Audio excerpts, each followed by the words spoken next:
क्या आप इंग्लिश में सोच सकते हैं? जी हाँ, ये है आज का हमारा सबसे बड़ा सवाल। Hi friends, this is Ravi. Welcome to my YouTube channel Bolo English. और एक बार फिर से आप सभी का स्वागत करता हूं मैं इस चैनल में। सो फ्रेंड्स, आज का जो हमारा ये वीडियो है, हो सकता है ये आपको भी इंस्पायर कर दे इंग्लिश बोलने के लिए। सो फ्रेंड्स, इस वीडियो को पूरा एंड तक जरूर देखिएगा, क्योंकि आज मैं आपको बताने वाला हूं how to think in English. जी हाँ, how to think in English.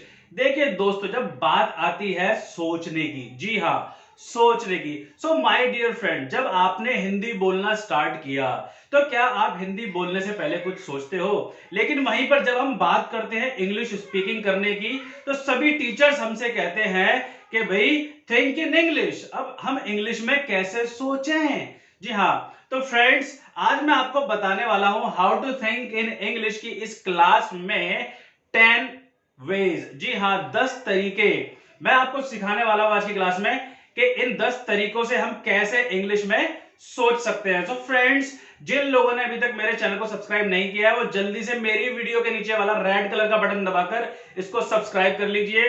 और फ्रेंड्स, साथ वाले बेल आइकन को भी दबा दीजिए, जिससे कि आने वाली फ्यूचर वीडियोस की उनको नोटिफिकेशन मिलती रहे। एंड फ्रेंड्स, मेरी वीडियो को लाइक और कमेंट करना ना भूलें। तो चलिए शुरू करते हैं आज का ये video.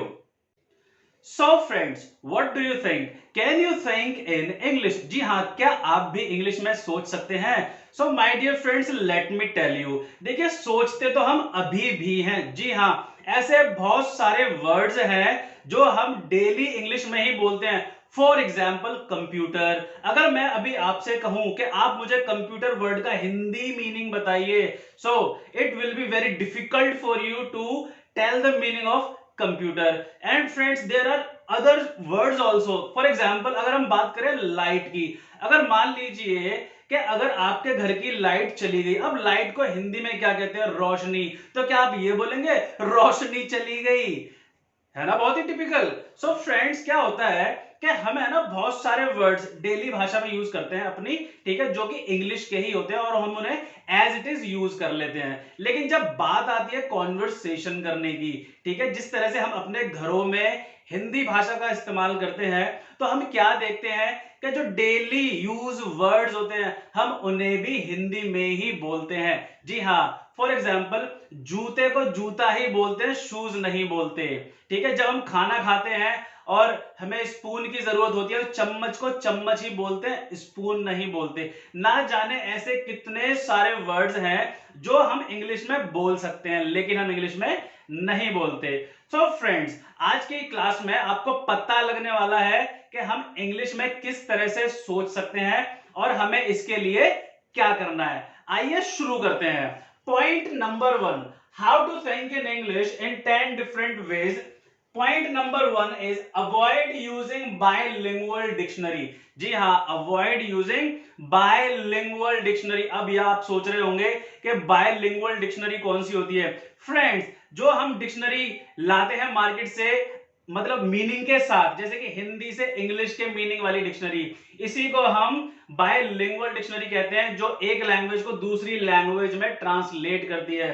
So my dear friends, मैं तो आपसे यही कहूंगा कि अवॉइड यूजिंग बायलिंगुअल डिक्शनरी, क्योंकि इससे क्या होता है, आपको सोचने की हैबिट पड़ जाती है और आप बहुत सारे वर्ड्स याद नहीं कर पाते हैं, क्योंकि इसमें एक एक वर्ड के कई सारे मीनिंग्स होते हैं। तो अगर आपको इंग्लिश बोलनी है, तो सबसे पहले आपको क्या करना है? Avoid using bilingual dictionary and use only English to English dictionary. जी हां, आपको इंग्लिश टू इंग्लिश डिक्शनरी ही यूज करनी है। आइए सेकंड पॉइंट को समझते हैं। सेकंड पॉइंट है हमारा, learn vocab in phrases not single word. जी हां, लर्न वोकैब इन फ्रेजेस। अब फ्रेजेस क्या होता है? फ्रेंड्स, फ्रेजेस बोलते हैं हम ग्रुप्स ऑफ वर्ड्स को। जी हाँ, ग्रुप्स ऑफ वर्ड्स। अगर हम बात करें इंग्लिश स्पीकिंग की, तो हम एक एक वर्ड यूज करते हैं। एक बार क्या हुआ, मेरा एक फ्रेंड बीमार हो गया, तो मैंने उससे पूछा कि भाई क्या हुआ, तो उसने मुझे बोला आई एम आउट ऑफ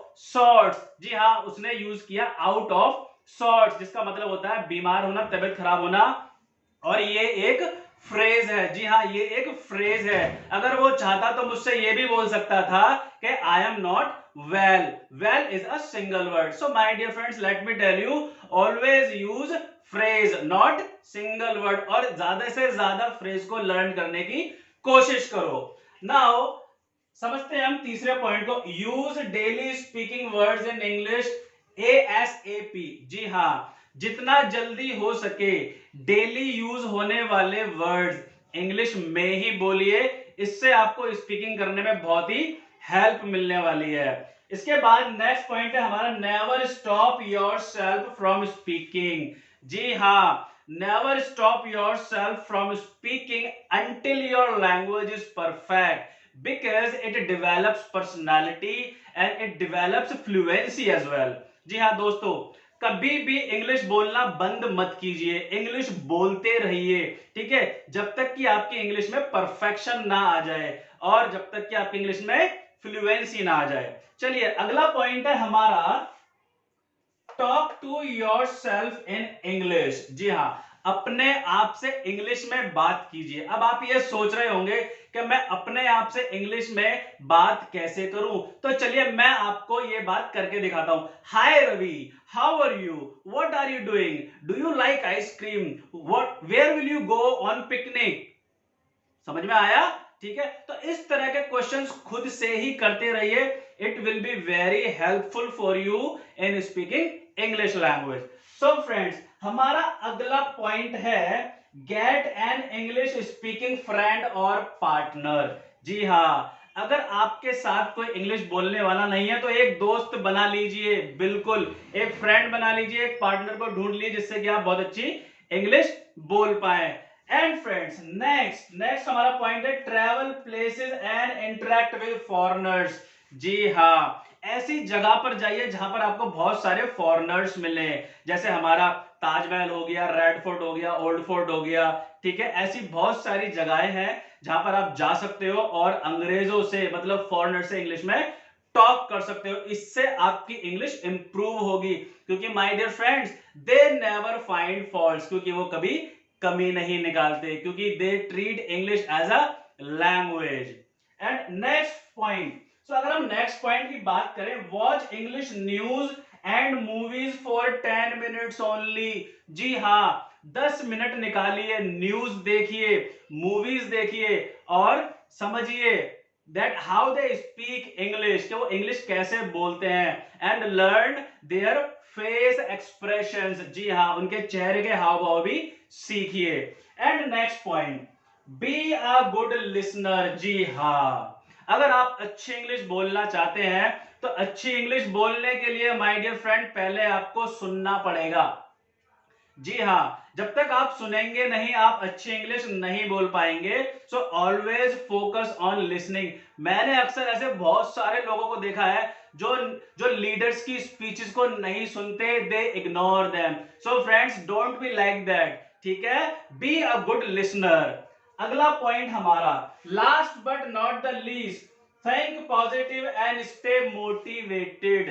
जी हाँ, हमेशा पॉजिटिव सोचिए और अपने आप को मोटिवेट करते रहिए. Friends, English is not a big deal, English speaking is not a big deal. You can speak English just in a short span of time. So dear friends, ये थी हमारी आज की क्लास जिसमें मैंने आपको सिखाया 10 different ways to think in English, and after that you can speak good English. So dear friend, this was the class for today. I hope you enjoyed the class and this class is very informative for you. तो अगर आपको लगता है आपके भी ऐसे दोस्त हैं जो ये सोचते हैं कि यार इंग्लिश में कैसे सोचूं, उन्हें भी इस बात की टेंशन होती है, तो उन्हें मेरी ये क्लास जरूर शेयर कीजिएगा. ठीक है, ये क्लास हो सकता है उनकी भी लाइफ चेंज कर दे, हो सकता है वो भी इस क्लास से इंस्पायर हो जाए और इंग्लिश बोलने के लिए रेडी रहे. So friends, this was the class for today. Nice meeting you. अगर क्लास अच्छी लगी हो तो कमेंट करके जरूर बताइएगा. And take care of yourself. See you in the next video. Have a good day.